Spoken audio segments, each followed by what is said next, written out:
Seorang lelaki yang 3 kali dipenjarakan atas kesalahan menghina Yang di-Pertuan Agong di laman sosial sekali lagi didakwa atas pertuduhan. Gua memberitahu mahkamah bahawa dia pernah mendapat rawatan psikiatri di Hospital Sungai Petani Kedah. Hakim N. Priscilla Hemamalini memerintahkan Syahril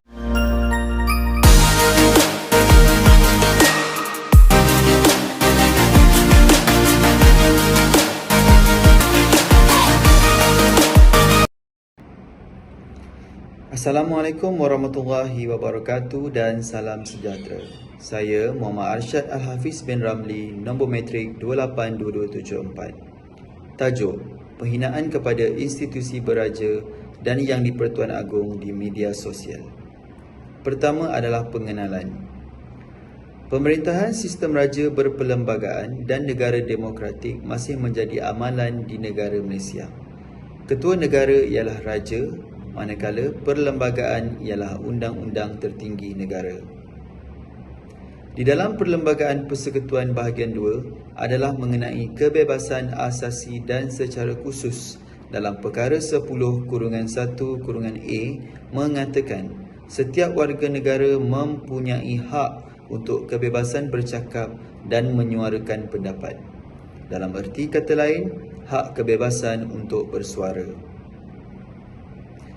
Pada masa kini, media sosial merupakan wacana penting kepada masyarakat dalam menjalani kehidupan sosial, saling berkomunikasi secara global. Dari sudut interaksi sosial pula dapat dilihat berlakunya masalah buli cyber yang membawa kesan negatif terhadap emosi sehingga melanggar batas-batas agama dan negara.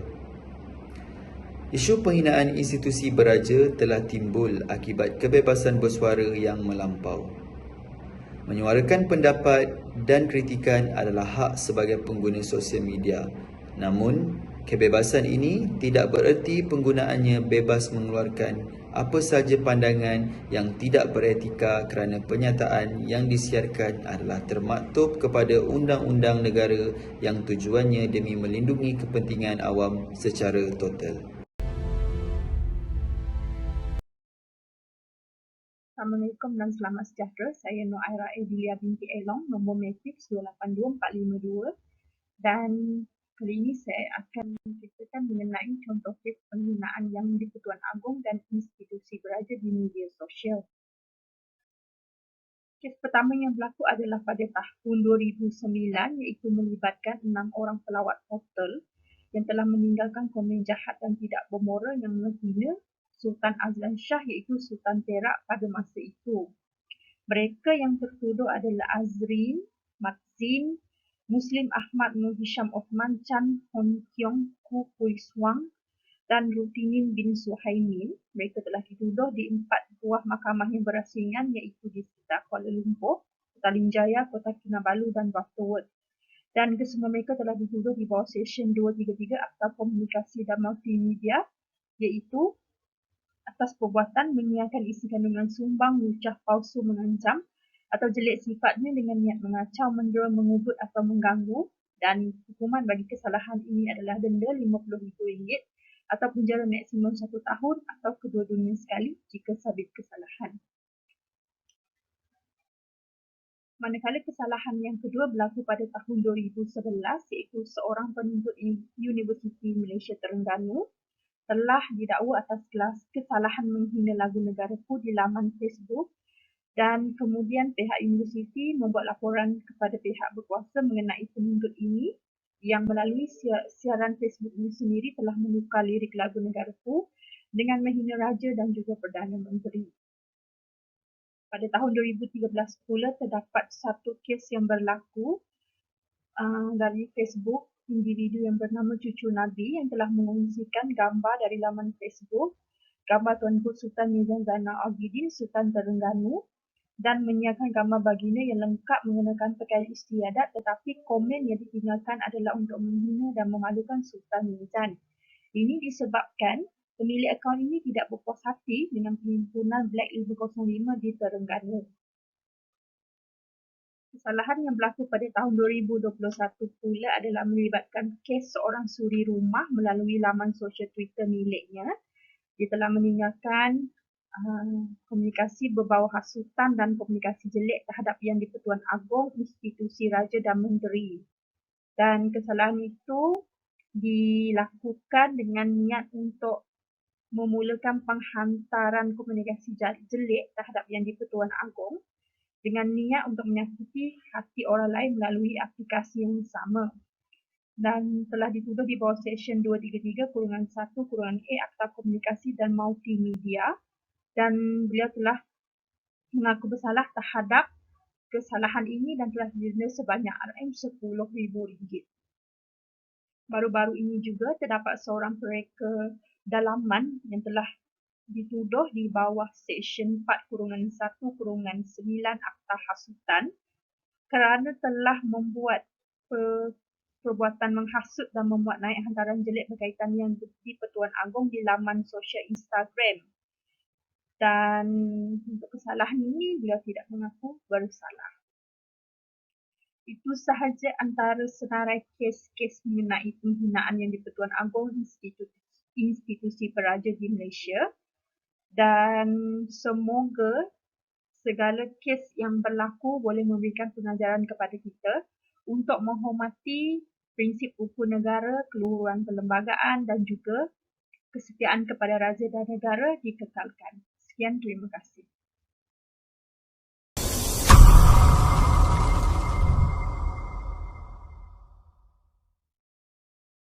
Assalamualaikum dan salam sejahtera. Saya Ismail Akir bin Ismail bernombor matrik 282-203. Cara pencegahan, mencegah daripada perkara ini menular. Jadi bagi membendung isu penghinaan terhadap institusi beraja di media sosial, berikut adalah beberapa cadangan yang boleh dilaksanakan dan mengukuhkan penguasaan undang-undang dan peraturan yang sedia ada bagi mengesan, menangkap, menyiasat, mendakwa dan menghukum mereka yang melakukan penghinaan terhadap institusi beraja di media sosial. Jadi seperti mana yang kita tahu tadi, barang siapa melakukan penghinaan terhadap Yang di-Pertuan Agong boleh dikenakan akta undang-undang, dikenakan tindakan undang-undang iaitu Akta Hasutan 1948. Selain pada itu, jika dilakukan di media sosial, mereka juga boleh dikenakan di bawah Undang-Undang SKMM, Suruhanjaya Komunikasi dan Multimedia Malaysia, serta lain-lain lah. Jadi perkara-perkara seperti inilah yang mampu mencegah daripada isu-isu penghinaan agung serta kedaulatan dan perlembagaan Malaysia dari diterus diperlakukan dan diperolok-olokkan. Selain itu, bagi saya perkara-perkara seperti meningkatkan kerohanian di dalam kemasyarakatan amat penting bagi membuka minda dan pandangan rakyat terhadap institusi beraja ini, supaya mereka tidak merasakan ini adalah satu perkara penindasan, malah ia adalah budaya serta perlembagaan Malaysia yang perlu kita hormati. Dan itu sajalah yang saya fikirkan, perkara yang mampu dicegah supaya perkara ini tidak menjadi kritikal dan berlarutan di dalam negara sehingga mengakibatkan huru-hara di dalam negara. Kesimpulannya, Assalamualaikum dan salam sejahtera. Saya Zulfikri bin Muhammad, nombor matrik 282601, akan membentangkan tentang kesimpulan tentang Undang-Undang Komunikasi yang bertajuk Kebebasan Bersuara. Secara kesimpulannya, kebebasan bersuara adalah hak asasi manusia yang penting di banyak negara demokrasi, termasuk hak untuk menyatakan pendapat, mengkritik atau memberi pandangan dan menyatakan idea dengan bebas.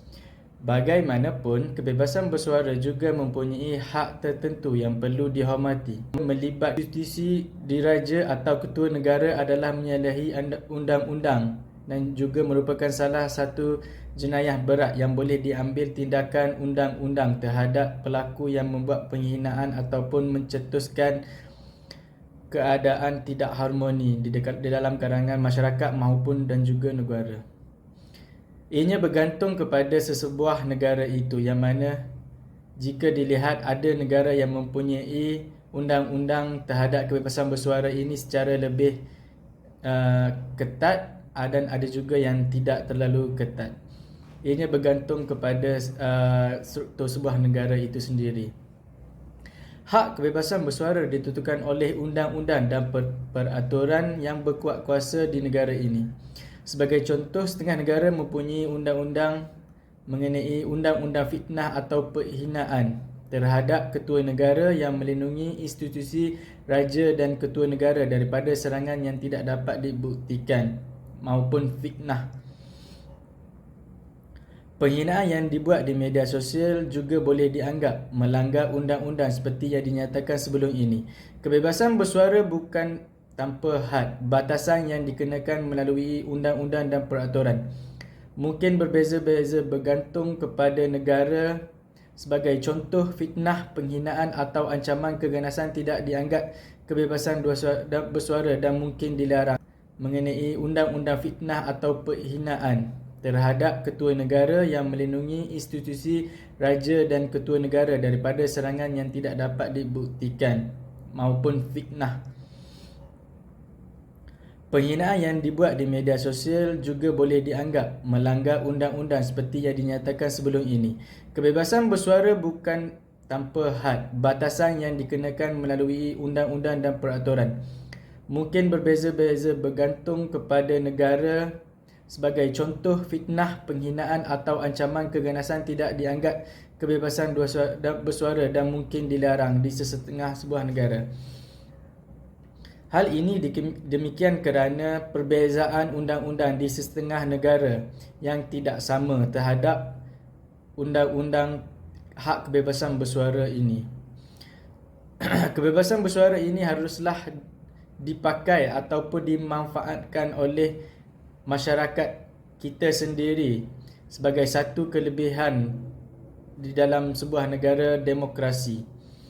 Kita haruslah bijak menggunakan platform maupun media sosial ataupun pandangan suara kita bagi menyuarakan pendapat dan juga ketidakpuasan hati kita secara betul di platform yang digunakan. Janganlah kita menyebarkan atau memberi fitnah kepada berita-berita maupun individu yang tidak pasti. Jika kebenaran suatu berita boleh didapati di media sosial dengan senang sekarang. Seterusnya, di samping itu jika seseorang melanggar undang-undang dengan melakukan penghinaan terhadap institusi diraja atau yang di-Pertuan Agong di media sosial, mereka boleh menghadapi undang-undang seperti tindakan undang-undang, denda, penjara bergantung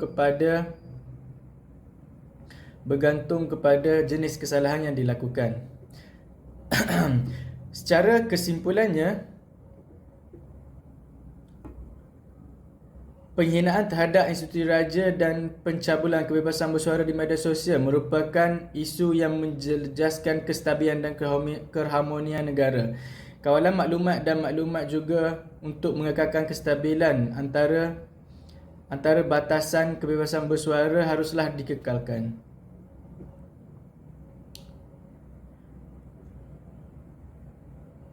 Kesimpulannya, kebebasan bersuara merupakan hak asasi manusia yang penting dalam era digital ini. Walau bagaimanapun, Malaysia sudah mempunyai undang-undang yang bertujuan untuk melindungi kebebasan ini. Toleransi dalam masyarakat, tindakan tegas perlu diambil terhadap pelaku yang menghina institusi raja dengan memastikan penguatkuasaan undang-undang cekap dan adil. Kerajaan, penyiar dan platform media sosial juga perlu bekerjasama untuk menangani isu ini, melaksanakan mekanisme pemantauan dan penguatkuasaan yang lebih ketat dalam mengekalkan keseimbangan antara kebebasan bersuara dan melindungi institusi raja. Adalah penting untuk menjunjung nilai-nilai keharmonian, perpaduan dan kestabilan negara. Hanya dengan kerjasama dan kesedaran bersama, persekitaran media yang sihat dan bertanggungjawab dapat dirasakan mampu mengekalkan integriti institusi raja dan memajukan negara secara holistik. Sekian pembentangan daripada saya. Terima kasih.